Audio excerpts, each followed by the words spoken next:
Hi everyone, I welcome you all again on a new day with our daily The Hindu newspaper based analysis. So let's just start. So first question today is from mapping. So mapping में आपको कुछ ports important पता होने चाहिए खासकर जो news में जो प्लेसेस होते हैं उनसे रिलेटेड है ना। तो अगर मैं बात करूं पोर्ट्स की तो मैं आपको पहले बता देता हूं कुछ इंपॉर्टेंट पोर्ट्स जैसे अकाबा पोर्ट हो गया, ठीक है।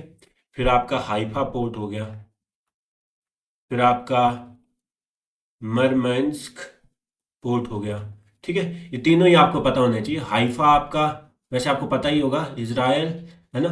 मरमंस्क रशिया, ठीक है। ये आपको क्यों पता होगा? बिकॉज आपको पता है जैसे आपका ये सिनाई पेनिनसुला होता है, ये रेड सी, ठीक है। और यहाँ पे आपका ये सऊदी अरेबिया वाला पोर्शन, ठीक है। तो ये जहाँ पे ये टच करता, ये रेड सी है ना।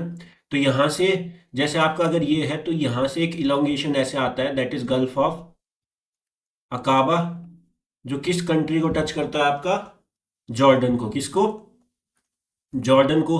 तो बस उसी गल्फ का जो ये पोर्ट है जॉर्डन पे, दैट इज योर अकाबा पोर्ट, है ना। तो जॉर्डन आपको पता होना चाहिए। First question, the port of Aqaba, Jordan, ठीक है।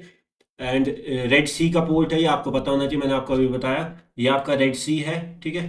तो यहाँ से एक छोटा सा इलोंगेशन आता है जो जैसे आपका ये रेड सी हैंड होता है, ये आपका सिनाई पेनिनसुला है, ये आपका सऊदी अरेबिया वाला पोर्शन है। तो यहाँ पे ये खत्म होता है, तो यहाँ से एक इलोंगेशन, यहाँ पे जॉर्डन ये कंट्री है, छोटा सा गल्फ सा। तो ये गल्फ आपको पता होनी चाहिए, Aqaba. Next is the port of Murmansk, अभी अभी बताया, रशिया, ठीक है। आपका ये आर्कटिक पोर्ट है। Next is the port of Haifa, the Haifa आपको अभी बताया, इजराइल, ठीक है। Next, the Gaza peace summit, पिछले कल ही बताया था, आज ही बता रहा हूँ, पता होना चाहिए कहाँ पे हुई है। Sharm el Sheikh, which is a port city of Egypt. किसने होस्ट करा है? यूएसए एंड यूएई ने, दोनों ने मिलके, है ना। से आपको पता होना चाहिए। Next is according to 2023 CRS report, civil registration system report, इसके अकॉर्डिंग अब किस स्टेट, देखो इंडिया का कौन सा स्टेट है जिसकी सेक्स रेशियो या gender ratio that is highest? तो आपको पता होना चाहिए अरुणाचल प्रदेश, और लोएस्ट है आपका झारखंड की, इसकी झारखंड की, ठीक है। और ये आपको पता होना चाहिए, Arunachal highest and Jharkhand lowest, है ना। नेक्स्ट इज द सवाल कोटे HEP, ये आपको पता है बिल्ट नहीं है अभी, ये बनेगा, that is on Chenab river, ठीक है। चिनाब रिवर पे कुछ और प्रोजेक्ट आपको पता होने चाहिए, सलाल प्रोजेक्ट, दुलहस्ती प्रोजेक्ट, ठीक है, दुलहस्ती, और आपका बगलीहार प्रोजेक्ट। ये तीनों ही आपका HEP है, और ये नया वाला। Next is Nobel prize in economics 2025, है ना, दिया गया किसको?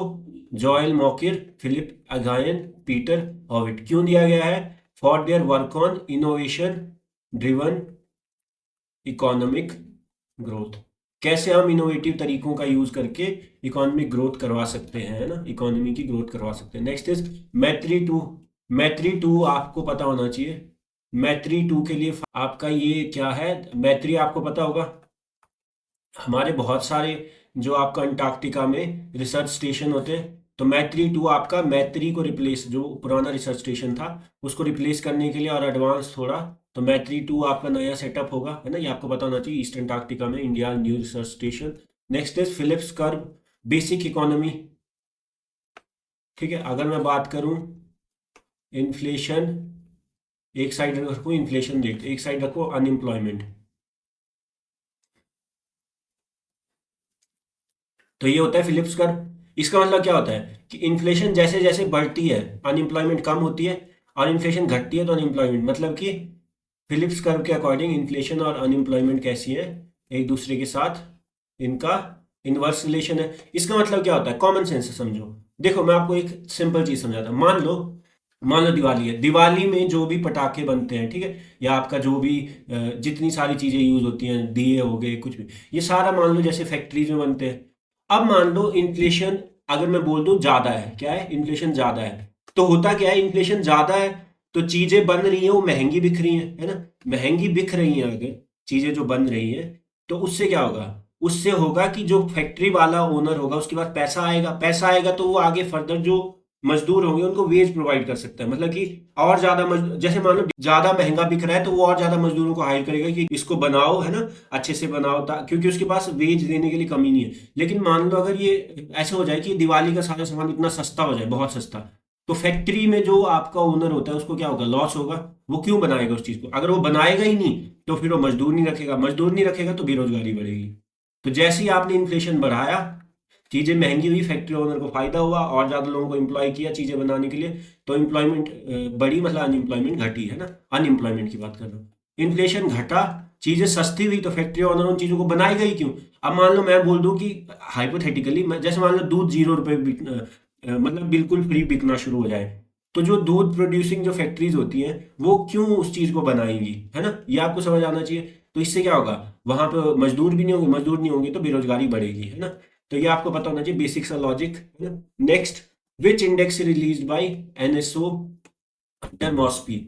ये आपको पता ही होगा, कंज्यूमर प्राइस इंडेक्स, जिससे हम इन्फ्लेशन रेट मेजर करते हैं। इसको आपका ministry of statistics and programme implementation के under NSO, national statistical office जो है वो आपका रिलीज करता है ना। Next is wholesale price index. अब ये आपको पता होना चाहिए, सीपीआई कौन करता है, एनएसओ अंडर मॉस्पी, लेकिन डब्ल्यूपीआई कौन करता है, economic adviser to ministry of commerce and industry. इसका जो इकोनॉमिक एडवाइजर होता है ना, उनके ऑफिस से ये पब्लिश होता है। Next, select the correct difference between CPI and WPI.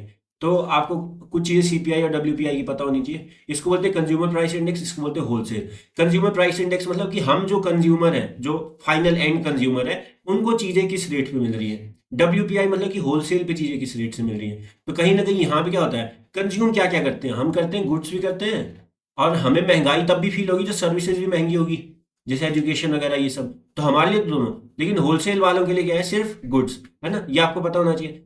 इसको रिलीज कौन करता है, मॉस्पी में एनएसओ, इसको office of economic adviser to ministry of commerce and industry. अब देखेंगे option, CPI captures both goods and services, बिल्कुल सही, डब्ल्यूपीआई कैप्चर्स गुड्स ओनली, है ना। CPI is compiled by NSO, WPI by, ठीक है, बिल्कुल सही। डब्ल्यूपीआई रिफ्लेक्ट्स होलसेल मार्केट, बिल्कुल सही। CPI reflects retail price, retail consumer price, बिल्कुल सही। डब्ल्यूपीआई इंक्लूड सर्विसेज, ये तो एक दूसरे कॉन्ट्रडिक्टरी हो गए, एक साथ या साथ में सही नहीं हो सकते, तो सिर्फ 1, 2 और 3 ओनली, है ना। तो ये आपको पता होना चाहिए। So that's all for the day. आज थोड़े कॉन्सेप्ट बहुत ज़्यादा थे, आपको पता होना चाहिए सारी चीज़ें, है ना, बेसिक चीज़ें थी इकोनॉमी से। I hope you like the video, do share the video, comment on the video and subscribe to the channel for daily such videos, है ना। I will meet you all on the next video.